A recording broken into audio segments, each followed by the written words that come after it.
E aí, tudo bem? Tudo tranquilo? Quero agradecer, né, mais um vídeo aí a todo mundo que está participando, que está se inscrevendo no canal, que está curtindo aí, né? E essa semana aí a gente vai falar um pouquinho sobre o que está sendo esse governo Bolsonaro, né?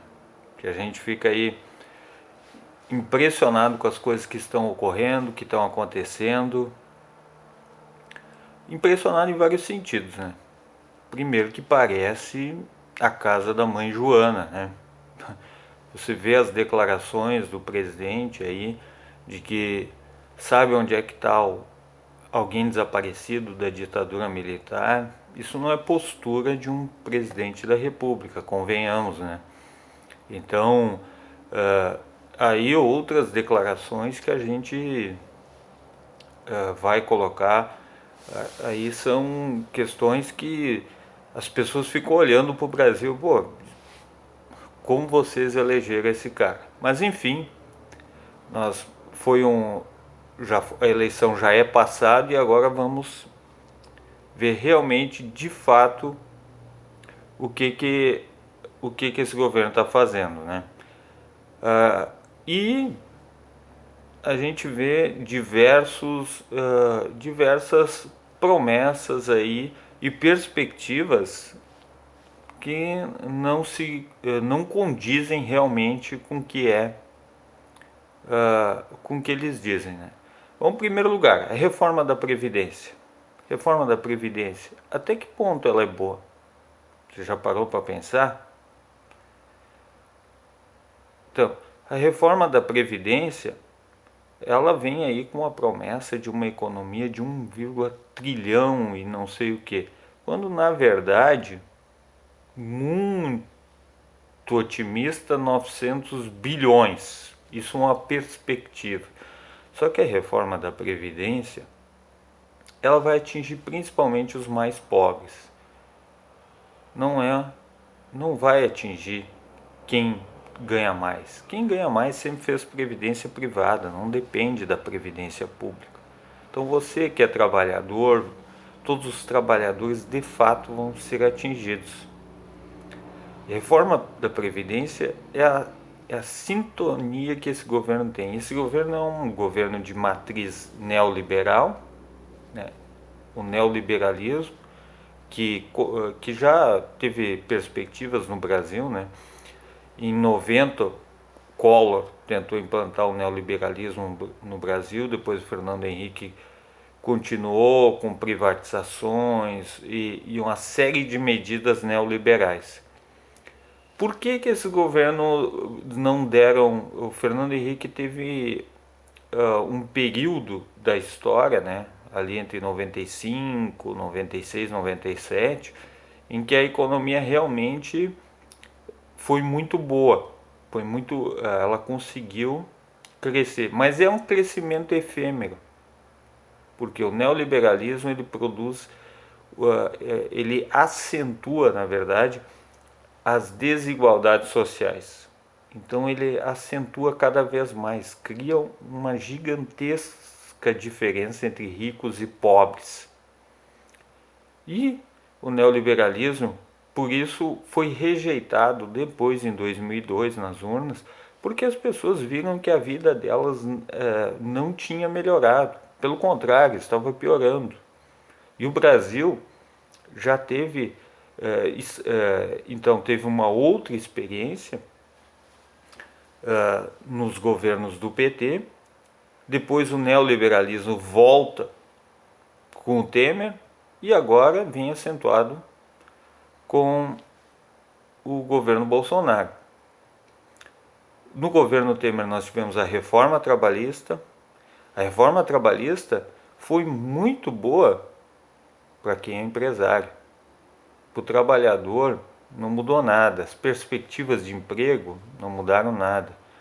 Aliás, se fez uma grande propaganda e conseguiu se colocar na ideia das pessoas que agora nós vamos acabar com o imposto sindical, vamos acabar com o sindicalismo e vamos colocar uma vida melhor, você não vai precisar mais pagar imposto, não vai mais precisar sustentar sindicatos. Quem é que vai defender você? Quem vai defender os seus direitos? Essa é uma ideia, por exemplo, que se tem dividir para conquistar. Isso se fez muito, por exemplo, sabe aonde? Os países europeus fizeram nas suas colônias, né? Chegaram lá no Oriente Médio, os árabes eram um povo só, depois da Primeira Guerra vão dividir em vários países, porque eles nunca vão se conseguir se juntar. Na África, então, são vários povos, vamos rachar aqui, um país ali. Então, o dividir para conquistar é uma tática há muito tempo. Então, eu divido os trabalhadores.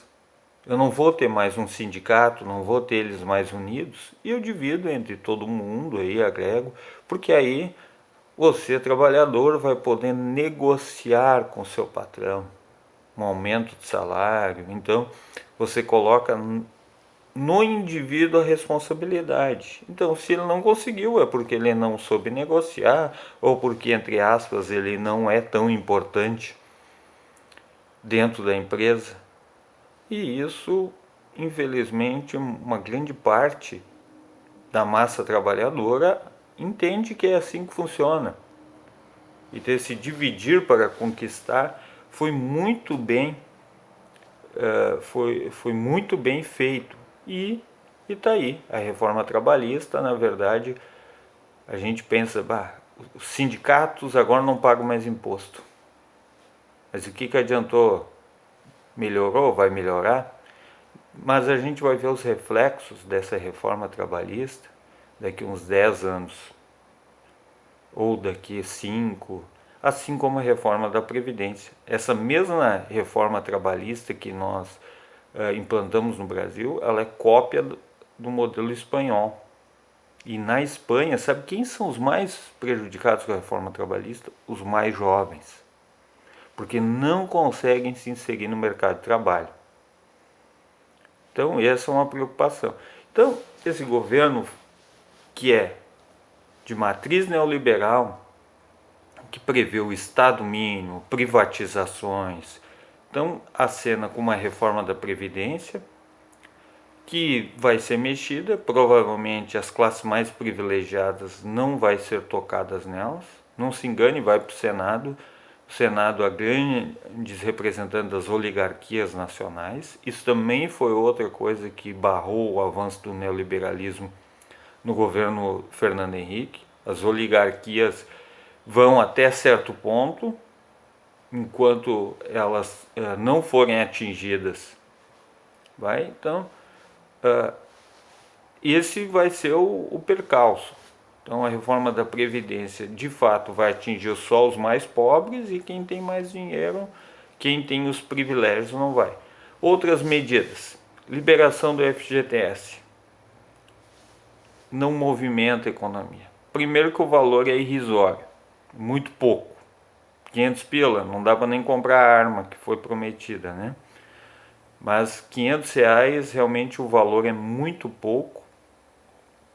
E não movimenta a economia por quê? Porque as pessoas estão endividadas. Então as pessoas estão com muita dívida, desemprego, então as pessoas pegam esse dinheiro para pagar alguma conta ou coisa. Outro isso.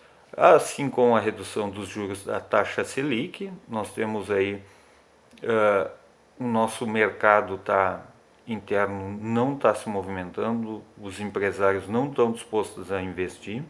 Nós temos, só para vocês terem uma ideia, 70% da indústria de cimento praticamente ociosa. Então, o governo não acena com o mercado interno. O Brasil é um país que tem um perfil agroexportador, ou seja, nós trabalhamos com commodities, principalmente a soja. Antes era o café, agora nós temos a soja, e nós vamos nessa linha de agroexportação,